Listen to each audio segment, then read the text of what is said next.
everybody. Thank you so much for joining. My name is Jessica Molitor Larson, and I have Callie Krippner here with me today. We're going to be talking about scaling for success. So today we're going to share some of the challenges we hear from our clients and start talking about some of the controls that you can put in place from an operations standpoint to support your business as it grows. Currently, in the US, SMBs make up 99.9% of all businesses. That's in businesses with 500 or less employees. And on average, they're growing at a rate of 10 to 25% per year. That means there's a lot of businesses out there that are challenged with how to accommodate that growth while continuing to drive their business forward. And that's why we're here today. Today, we're going to dive right into the key challenges we hear from our clients. One of the biggest challenges we hear from clients that are growing is that when they're smaller, it's easier to keep track of what is coming and going and rely on tribal knowledge to manage invoice volumes, purchase orders, and overall business operations. As companies grow and the amount of inventory or cash flowing through businesses' operations, the likelihood of losing track of finances increases. When software loses track of finances, it can create significant challenges and problems for individuals or businesses. Some key challenges that can arise in such situations could be inaccurate financial reporting, loss of financial visibility, cash flow problems, and so many more. Absolutely, Callie. Another one we often hear is visibility and having accurate insight into their data. Managing functions of your business on spreadsheets for many organizations is manageable when you have a handful of things you're working on and you're smaller. But as you grow, the number of spreadsheets grows and the systems increase. And it becomes extremely more difficult to manage what's happening, and errors can become even more costly. The statistics show that 9 out of 10 spreadsheets have 1 or more errors, which is detrimental to a growing business. Another significant challenge we hear from clients is when it comes to hiring and retaining the right talent. As your organization grows, the need to hire as well as retain talent increases. To overcome these challenges, organizations should carefully evaluate and select solutions that align with their hiring and talent management needs that can identify roles and permissions for jobs across the organization. Some challenges with retention can be that once talented individuals are hired, retaining them can also be difficult. Factors that can play a role can be things such as inadequate compensation, lack of growth opportunities, poor leadership, or an unsupportive work environment leading to employee turnover. Absolutely. In addition, high growth businesses not only impact their sales, but their client experience.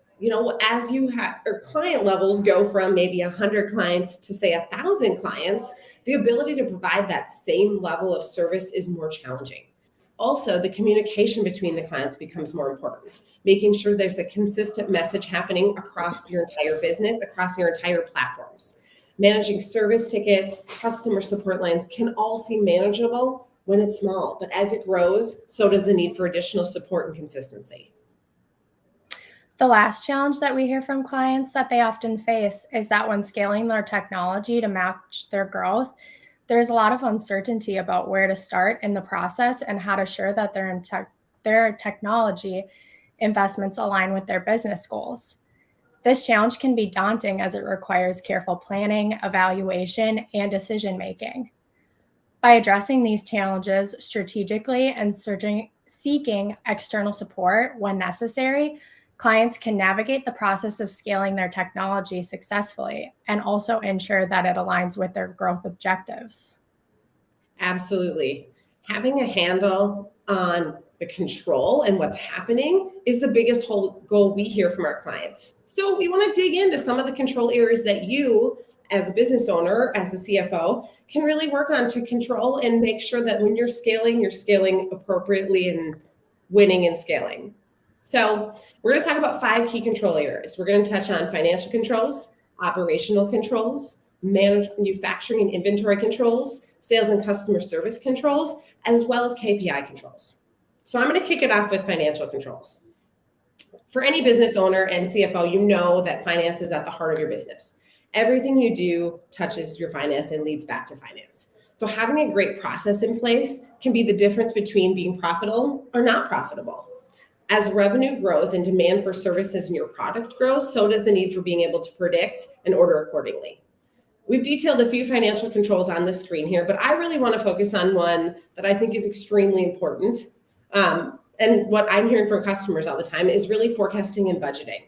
Having visibility and process in place to be able to forecast how much of something you need for your future revenue is critical. I was talking to a customer recently who, they've been in business about 5 years, and they've always had kind of that tribal knowledge of when they needed to order, kind of the line of sight, okay, we're getting low. But recently they signed a new customer, and that customer was going to triple the volume they had. So that unknown of the anticipated volume was tripled, but does that mean that your reorder levels are the same?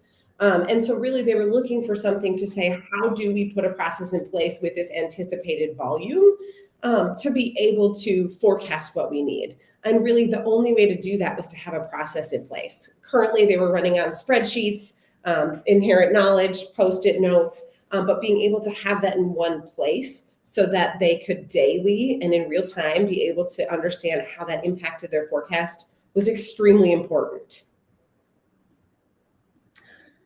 Next, we'll talk about operational controls. Operational controls play a crucial role in ensuring the effectiveness, efficiency, and security of software systems. Being able to identify roles and permissions for jobs across the organization is crucial when an organization is growing. This allows for a job role to only have access to what is needed. For example, if someone on a sales team needs to create an invoice, they'll only have access to what is needed rather than the entire accounting system. This can include implementing strong access controls, including proper authentication, authorization, and user privilege management. Another operational control can be formalizing the hiring and documentation process. As an organization grows, the number of open positions increases, and making sure you have the ability to not only support your current employees' growth, but new candidates as well, and the ability to manage that pipeline is key. I talked to a client last week who shared they were struggling with the hiring process. Traditionally, they had collected resumes and stored them in filing cabinets. But as their volume of candidates increased, the need to standardize became a daunting task. Documenting where, why, and how to support hiring decisions was not something they had to do previously. But with growing revenue, so came the apparent need for standardization. By addressing these operational control challenges, organizations can enhance the reliability, security, and performance of their software systems. Absolutely. In addition, so we've talked financial, we've talked operational, now manufacturing inventory. Again, another huge piece to so many businesses we talk to. When it comes to manufacturing, it's historically an industry where spreadsheets are needed. However, understanding the controls to get to that next level is key. Manufacturing controls can be leveraged to really understand and identify how much of something needs to be produced, understand lead times for orders, both incoming and outgoing, as well as providing consistency in what's being produced. This allows for organizations to predict what needs to be made, ordered, and understand quality issues in one central location. One specific control I like to call out here, again, comes back to that forecast and understanding lead times. The supply chain volatility in the last 3 years has been really impactful to producers, to manufacturers, and understanding what that lead time is and having their eyes on it to be able to forecast and allow you to plan out how long it's going to take to produce something for a customer, not only what your production time is, but what's that lead time? So you're able to give an accurate time to your customer when you can produce that. As we speak to clients, having these controls documented and in a place that allows them to evaluate if they need to find alternative suppliers is extremely important. And the visual aspect of it is second to none.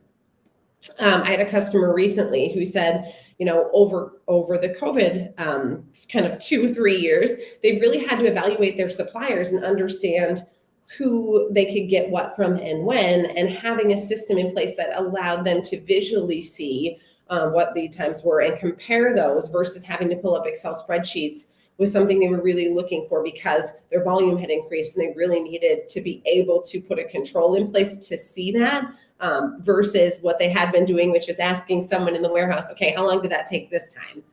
So extremely important to get those pieces in place when it comes to manufacturing and inventory. Those are all great points, Jesse. Next, we'll dive into sales and client engagement controls. When it comes to sales and client engagement controls, they can be used to streamline the sales process.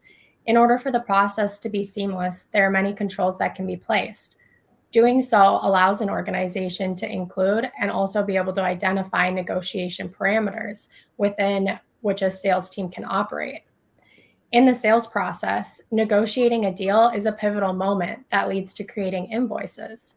When a deal is made, there must be controls over it.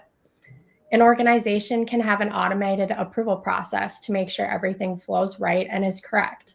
For example, if a sales rep closes a deal and negotiates it on the lower end, say at $100, the system can be set up so that anything under $300 must be approved before moving along in the process. And if it's 300 or above, the system will automatically approve it, passing it on to the next stage. I was recently talking to a client who had grown their sales team from 2 individuals to 10 in the past 12 months. One challenge they had is with 2 reps, they could see very clearly the profitability was for their deals and could one-off communicate questions. But with 10, identifying who was working what deal and profitability by rep became increasingly more difficult to see. By addressing these issues and implementing effective sales and client engagement controls, organizations can streamline their sales process, improve customer engagement, and drive revenue growth. 100%. The automation and the approval workflow becomes so much more important as your business continues to grow. The last one I want to talk about is KPI controls, or key performance indicator controls. This is really helping you understand what are the key data points that you need to know for your business. What are those know your numbers? Every business we talk to, those numbers are different and those KPIs are different. But the one thing that remains the same is they have inherent knowledge about what's to be done in their business to thrive. And documenting those metric and numbers and being able to track to them to see growth and profitability. In a manual process, this is really often hard to do because you're doing it on a multiple different systems and a lot of times something like Excel. That's why people have the needs for BMI or Tableau, more business insight, because they don't have, and they're trying to bring everything together. And as customers grow, the more data you have. I had a customer recently who was running a project-based business. And on their projects, they understand on the front end if it was profitable or not. They bid a project, it's profitable. However, there's a lot of little things that can happen within that project that could cause it to be delayed or more additional material. And their challenge was they were capturing that in the different systems, but they weren't able to put it together really till the project was completed. So they were running into, at the end of the project, understanding like, oh shoot, we bid this much, we spent this much, this was only, this amount of profitability versus what we had initially forecasted. Or maybe not even profitable. So really finding a place and a sole system of record where they can pull all that data together to be able to have visibility throughout the life of the project was super important to them, because then they could put the controls in place to maybe change or reach out to the customer or adjust on the fly versus having to wait till the end. And that's super imperative for them to be able to grow and bring more projects on. So we've really focused on 5, we talked about some of the challenges. We've talked about kind of 5 key control areas, but we've really only scratched the surface. Technology, for the most part, is what organizations are using to put controls like this in place. As your business grows, so should your process. And that's really where Deskera comes in. Here at Deskera, we help clients implement the controls, leveraging our all-in-one ERP and MRP solution to help you manage your business. So I'm not going to go into a whole kind of what we do or demo today, but if you're interested in learning more about how Deskera can help you, we're happy to chat. Please connect with us on LinkedIn, follow us, or other social platforms. Feel free to book some time with me or anyone on my team, and we look forward to talking to you soon. Good luck with your growth.